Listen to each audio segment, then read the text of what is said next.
निम्नलिखित में से कौन सा पौधा तारपीन के तेल का स्रोत है? मांस का पौधा, फर्न का पौधा, सूरजमुखी का पौधा या पाइनस का पौधा? पाइनस का पौधा। पाइनस के पौधे के बारे में। पाइनस पौधे को सामान्य रूप से चीड़ के पेड़ के रूप में जाना जाता है। तारपीन का तेल पाइनस के पौधे या चीड़ के पेड़ से प्राप्त किया जाता है। एक राल होता है जो चीड़ राल नामक इस पौधे द्वारा निर्मित होता है। इस राल भाग में तेल मौजूद होता है। पाइनस के पौधे के राल को तारपीन तेल प्राप्त करने के लिए आगे की प्रक्रिया में आसवन से गुजारा जाता है। यह तेल का एक बहुत ही अस्थिर रूप होता है जिसका उपयोग फर्नीचर के लिए पॉलिश और शाइनिंग उद्देश्य के लिए किया जाता है। तारपीन के तेल का उपयोग पेंट सामग्रियों को पतला करने के लिए भी किया जाता है। यह पेड़ मुख्य रूप से भारत के हिमालयी क्षेत्र में पाया जाता है और इसका उपयोग कई अन्य उद्देश्यों जैसे कि आभूषण बनाना, लकड़ी और निर्माण, भोजन और पोषक तत्वों, वन्य जीवों आदि में किया जाता है। निम्नलिखित में से कौन सा पौधा शरीर में कोलेस्ट्रॉल के स्तर को नियंत्रित करने के लिए उत्तरदायी है? तुलसी, अदरक, मेथी या धनिया? मेथी। मेथी एक वार्षिक रूप से उगने वाला पौधा है जो फैबेसी परिवार से संबंधित है जिसमें 3 अधोमुख अंडाकार से लंबाकार पत्तियां होती है। मेथी का जैविक नाम ट्राइगोनेला फेनिम ग्रेकोम है। इसकी दृष्टि दुनिया भर में एक अर्धशुष्क फसल के रूप में की जाती है। भारतीय उपमहाद्वीप के कई व्यंजनों में इसके पत्तों और बीजों का इस्तेमाल किया जाता है। पारंपरिक चिकित्सा में उपयोग की जाने वाली मेथी गंभीर चिकित्सीय दुष्प्रभावों के जोखिम को बढ़ा सकती है।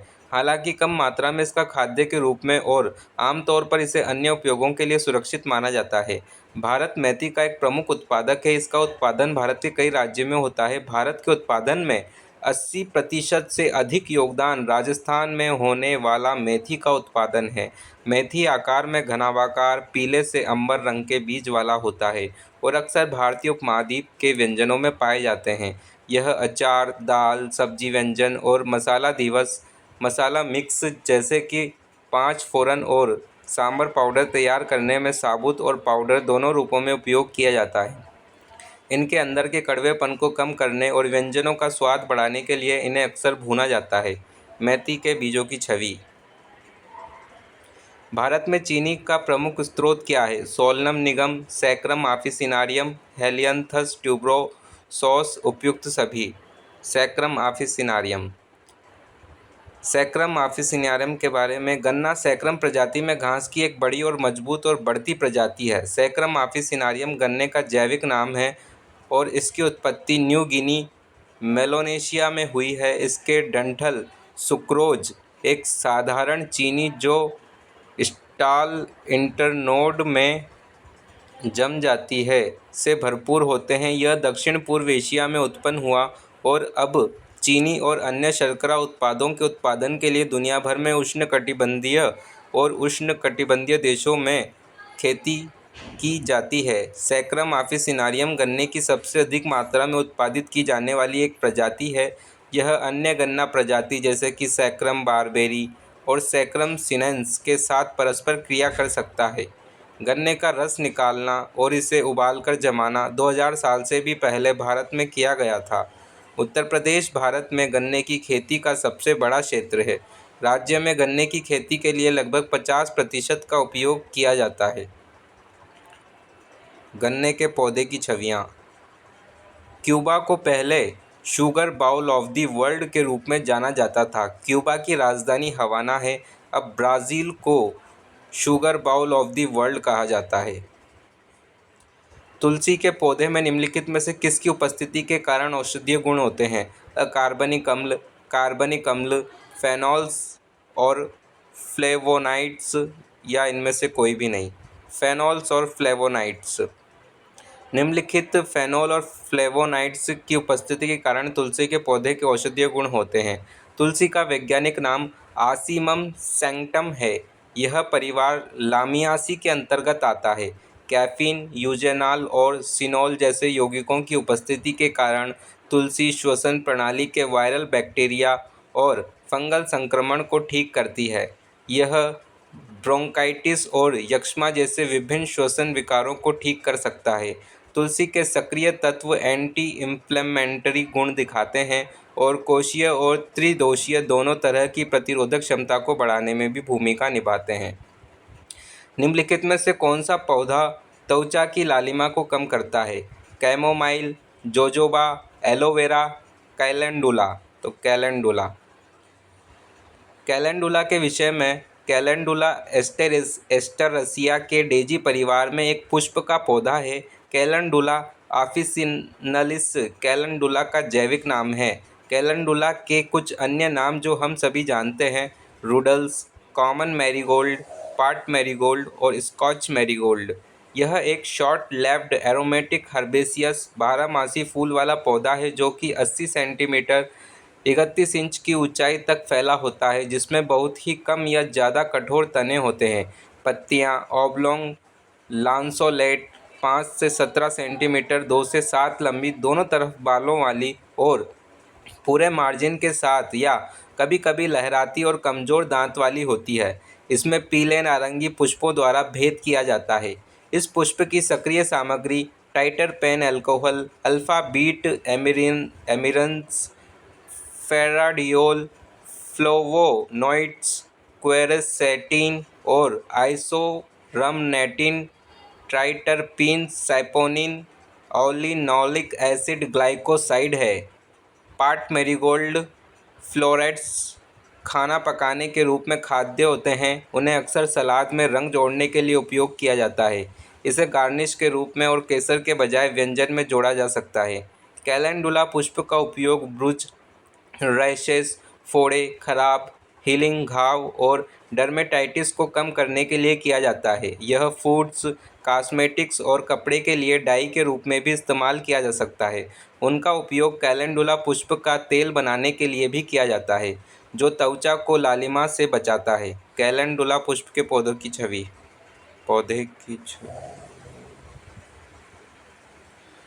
ड्रग हेरोइन किससे प्राप्त होती है?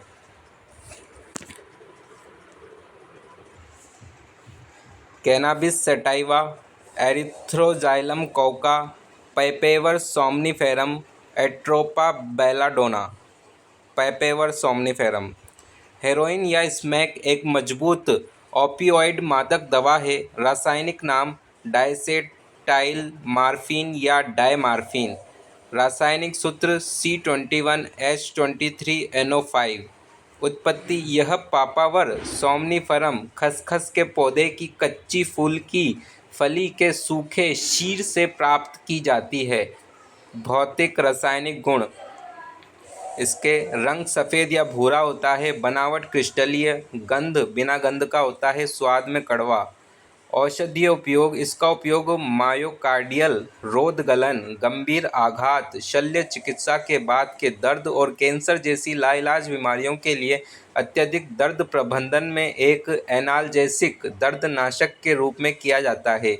क्रिया तंत्र: यह केंद्रीय तंत्रिका तंत्र CNS और जठरांत्र संबंधी मार्ग में रिसेप्टर्स को बांधता है। शारीरिक प्रभाव: यह एक अवसाद के रूप में कार्य करता है और शरीर की प्रक्रियाओं को धीमा करने के लिए जाना जाता है, जिससे उनिंदापन, उत्साह और अलगाव की भावना पैदा होती है। हेरोइन एक ऐसी दवा है जिसे अक्सर एक मनोरंजक दवा के रूप में दुरुपयोग किया जाता है, जो व्यसन की ओर ले जाती है। उपयोग का तरीका सूंघने या इंजेक्शन लगाने से इसका दुरुपयोग होता है। कैनबिस सैटिवा: यह मारिजुआना, गांजा, चरस और हशीश जैसे कैनबिनॉइड्स का स्रोत है जो हृदय प्रणाली को प्रभावित करता है। एरिथ्रोजाइलम कोका: यह कोकीन का स्रोत है जो मति भ्रम और उत्साह का कारण बनता है। एट्रोपा बेलाडोना: यह एट्रोपिन जैसे विभिन्न अल्कलॉइड का स्रोत है जो मति भ्रम का कारण बन सकता है। मलेरिया ज्वर के उपचार में प्रयुक्त कुनैन से प्राप्त होता है। सिनकोना की छाल, राउवोल्फिया की जड़, रिकिनस कम्युनिस के बीज। एट्रोपा बेलाडोना सिनकोना की छाल से। सिनकोना रूबियासी वंश का एक पुष्पीय पौधा है। यह मूल रूप से दक्षिण अमेरिका के एंडीज में पाया जाता है। छाल का प्रयोग औषधीय प्रयोजनों के लिए किया जाता है। कुनैन जैसे शराब प्राप्त करने के लिए छाल को सुखाया जाता है। सिनकोना की छाल विशेषताएं इस प्रकार हैं: रंग पीला से भूरा, गंध मंद और विशिष्ट, स्वाद अत्यधिक कड़वा और कसैला। प्रमुख घटक कुनैन, हाइड्रोक्विनिन और सिनकोनिन। औषधीय गुण: मलेरिया रोधी, ज्वरनाशक, जठरनाशक, सूजन रोधी, मोटापा रोधी, प्रतिउपचयक, कैंसर रोधी। उपयोग: कुनैन का उपयोग मलेरिया के उपचार में, भूख बढ़ाने में। क्विनडाइन का उपयोग अतालता को रोकने के लिए किया जाता है। राउवोल्फिया की जड़: इसमें रिसेरपाइन होता है जो एक मनोविक्षिप्त रोधी और उच्च रक्तचाप रोधी दवा है जिसका उपयोग उच्च रक्तचाप के उपचार के लिए किया जाता है। रिकिनस कम्युनिस के बीज: ये अरंडी के बीज हैं जो अरंडी के तेल का उत्पादन करते हैं, लेकिन यह रिकिन नामक एक विष का स्रोत भी है जो इसे चबाने और निगलने पर निकलता भी है। एट्रोपा बेलाडोना: यह एक औषधीय जड़ी बूटी है जो एट्रोपिन पैदा करती है जो विषाक्त होने के साथ साथ विभ्रमजनक भी हो सकती है। हींग किससे प्राप्त होता है? तने से, जड़ों के रिसाव से, फलों से या पत्तियों से? जड़ों के रिसाव से। हींग एक ओलेओगम राल है जो ईरानी स्थानिक औषधीय पौधे फेरुला हींग की जड़ों के रिसाव से प्राप्त होता है। यह दुनिया भर में व्यापक रूप से विभिन्न प्रकार के खाद्य पदार्थों में स्वादिष्ट बनाने का मसाला के रूप में उपयोग किया जाता है। परंपरागत रूप से इसका उपयोग विभिन्न बीमारियों जैसे अस्थमा, मिर्गी, पेट दर्द, पेट फूलना, आंतोपरजीवी, कमजोर पाचन और इन्फ्लुएंजा के उपचार के लिए किया जाता है। औषधीय और जैविक सहित कला के अध्ययनों से यह भी पता चला है कि हींग कई गतिविधियों जैसे antioxidant, antiviral, antifungal, cancer, chemopreventive, anti diabetic, antispasmodic, hypotensive और मोलस्कीसाइड के रूप में होती है। हींग का बहुत ही औषधीय महत्व है। हींग का विस्तृत अध्ययन चिकित्सीय परीक्षण से पहले आवश्यक है। किस पौधे की छाल से मलेरिया की प्रसिद्ध दवा बनती है? Cinchona, Quakers, Betula, eucalyptus. Cinchona. Malaria का इलाज लंबे समय से पादप आधारित दवा के साथ किया जा रहा है। क्विनिन, जो एक सिंकोना पेड़ की छाल से आता है, पहली बार 1800 के दशक में एक मलेरिया रोधी यौगिक के रूप में पृथक किया गया था। हालांकि इस बात के प्रमाण हैं कि 1600 के दशक से मलेरिया के इलाज के लिए छाल के अर्क का उपयोग किया जाता रहा है। सिंकोना पेड़ पेरू में पाए जाते हैं। सिंकोना का उपयोग नेत्र लोशन में दर्द को शून्य करने, कीटाणुओं को मारने और एक स्तंभक के रूप में किया जाता है। इस प्रकार सही उत्तर सिंकोना है। यूकेलिप्टस पौधा: इसमें औषधीय गुण हैं जो श्वास नली शोथ, मसूड़े की सूजन आदि को ठीक कर सकते हैं। हालांकि सांद्र यूकेलिप्टस के तेल का उपभोग मानव के लिए विषाक्त हो सकता है। क्वेकर्स: इसे ओक नाम से भी जाना जाता है। इसके कई औषधीय गुण हैं। इसका उपयोग अस्थमा, अर्श, अतिसार, आमाशय व्रण और घाव भरने के उपचार में किया जाता है। क्वेकर्स का। बेटुला: बेटुला कुल बेट्युलेसी के अंतर्गत आता है। इसका उपयोग पारंपरिक रूप से सूजन संबंधी इन्फ्लेमेटरी रोग जैसे गठिया सहित कई रोगों को ठीक करने के लिए किया जाता है। बायोडीजल और मृदा नाइट्रोजन संवर्धन के लिए क्रमशः उगाए गए दो पादपों के नाम बताइए। बायोडीजल के लिए जेट्रोफा और मृदा नाइट्रोजन के लिए ग्लिरिसीडिया। जट्रोफा और ग्लिरिसीडिया दो ऐसे पौधे हैं जिन्हें क्रमशः बायोडीजल और मृदा नाइट्रोजन संवर्धन के लिए उगाया जाता है। जट्रोफा यह स्पलर्ज परिवार यूफोरबियासी में फूलों के पौधों की एक प्रजाति है। इस पौधे के बीजों का उपयोग बायोडीजल, पशु चारा, सौंदर्य प्रसाधन और जैविक खाद बनाने के लिए किया जाता है। इसकी खेती दुनिया भर के उष्णकटिबंधीय और उपोष्णकटिबंधीय क्षेत्रों में की जाती है। ग्लिरिसीडिया यह मिट्टी में नाइट्रोजन, पोटेशियम और फास्फोरस जैसे मूल्यवान पोषक तत्व जोड़ता है। यह एक बहुउद्देशीय फलीदार वृक्ष है जो मिट्टी की उत्पादकता को बढ़ाता है, मिट्टी के कटाव को कम करता है और प्रदूषण को भी नियंत्रित करता है। जट्रोफा हेजेज अक्सर किसानों द्वारा संपत्ति की सीमाओं के सीमांकन के लिए एकल पंक्तियों के रूप में लगाए जाते हैं या फसल सुरक्षा बाड़ लगाने के साथ साथ बेंटन और सुम्बावा में जट्रोफा और ग्लिरिसीडिया सेपियम हेजेज के मिश्रित रोपण देखे गए हैं। हल्दी के किस भाग से हल्दी पाउडर प्राप्त किया जाता है? बीज, सूखे प्रकंद, सूखे जड़, सीधे फल से? सूखे प्रकंद से। हल्दी का वानस्पतिक नाम करकुमा लोंगा है। इसका कुल जिंगी बरसे गुणसूत्र संख्या 2n3x63। मूल दक्षिण पूर्व एशिया।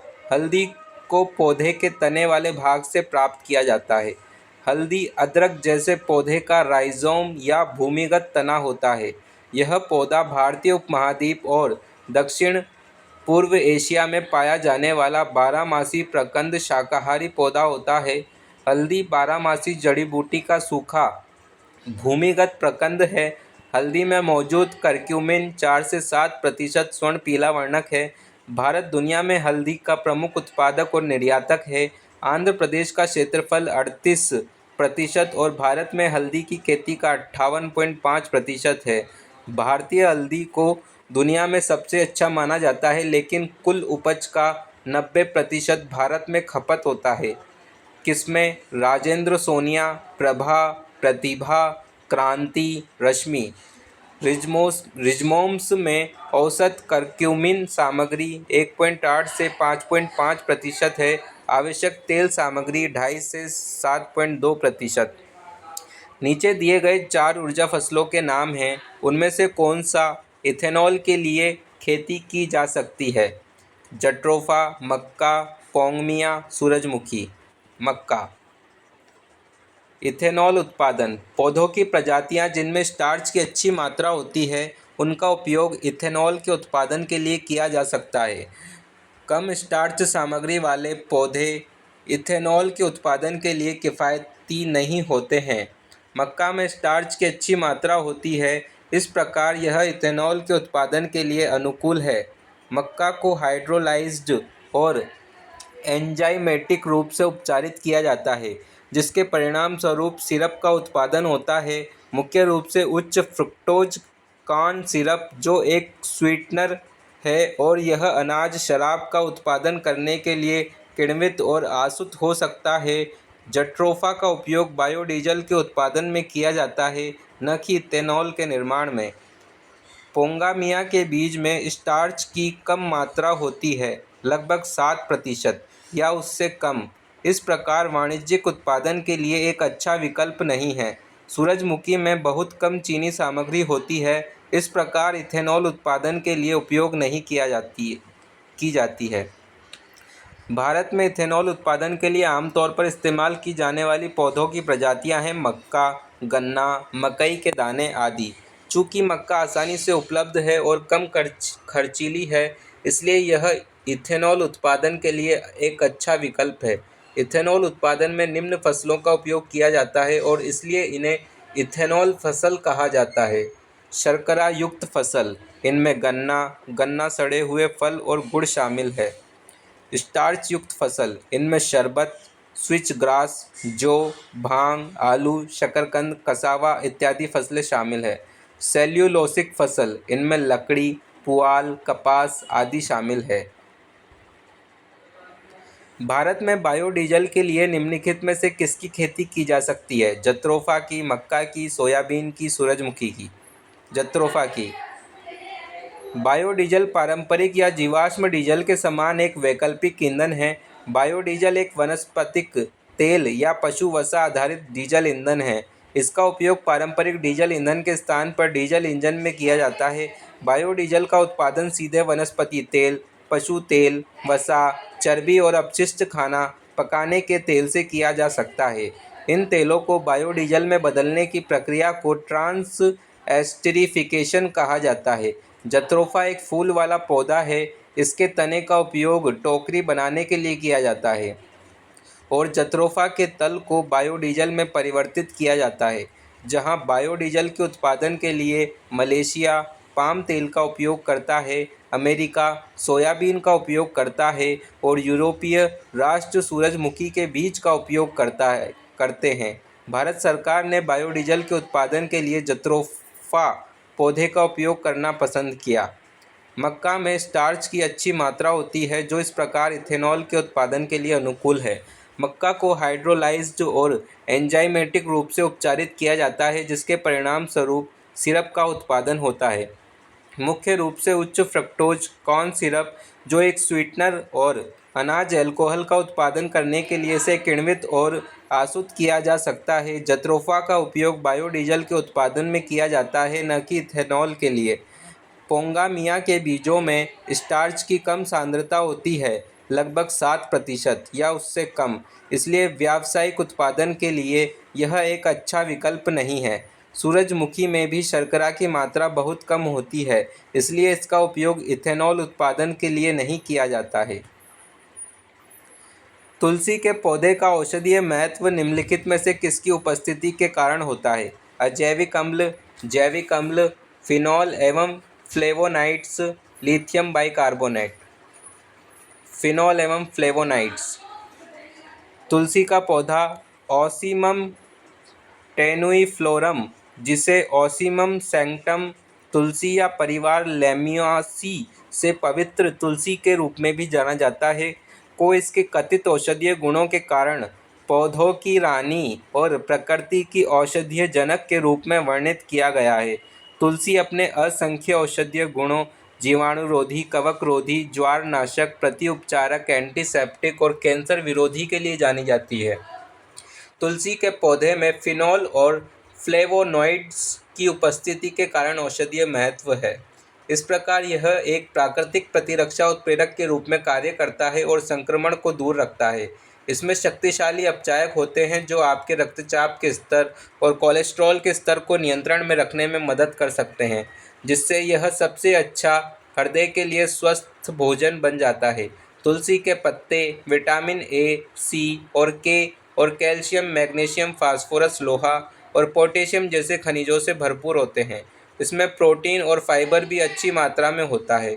तुलसी के लाभ: प्राकृतिक प्रतिरक्षा उत्प्रेरक, बुखार कम कर देता है, ज्वरनाशक और दर्दनाशक, सर्दी, खांसी और अन्य श्वसन संबंधी विकारों को कम करता है, तनाव और रक्तचाप को कम करता है, कैंसर रोधी गुण, हृदय स्वास्थ्य के लिए अच्छा, मधुमेह रोगियों के लिए अच्छा, गुर्दे की पथरी और गठिया में उपयोगी, त्वचा और बालों के लिए अच्छा है। सूत्रकृमि प्रतिरोधी तंबाकू पादप एक नव कार्यनीति द्वारा विकसित किया गया है जिसे कहा जाता है आरएनए व्यतिकरण, डीएनए व्यतिकरण, हरित क्रांति या इनमें से कोई नहीं। आरएनए व्यतिकरण। सूत्रकृमि मानव सहित पौधों और जानवरों में रहते हैं। पादप परजीवी सूत्रकृमि को दुनिया भर में प्रमुख फसलों में गंभीर उपज नुकसान के लिए जाना जाता है। एक सूत्रकृमि मेलोयोडोगाइन इनकोग्निटा तंबाकू पौधों की जड़ों में फैल जाता है और पौधे की उपज में भारी कमी का कारण बनता है। इस प्रकार इस संक्रमण को रोकने के लिए एक नव कार्यनीति लागू की गई है। यह कार्यनीति आरएनए व्यतिकरण आरएनए की प्रक्रिया पर आधारित थी। आरएनए व्यतिकरण आरएनएआई सूत्रकृमि के खिलाफ पादप प्रतिरोध को बढ़ाने के वैकल्पिक तरीकों में से एक है।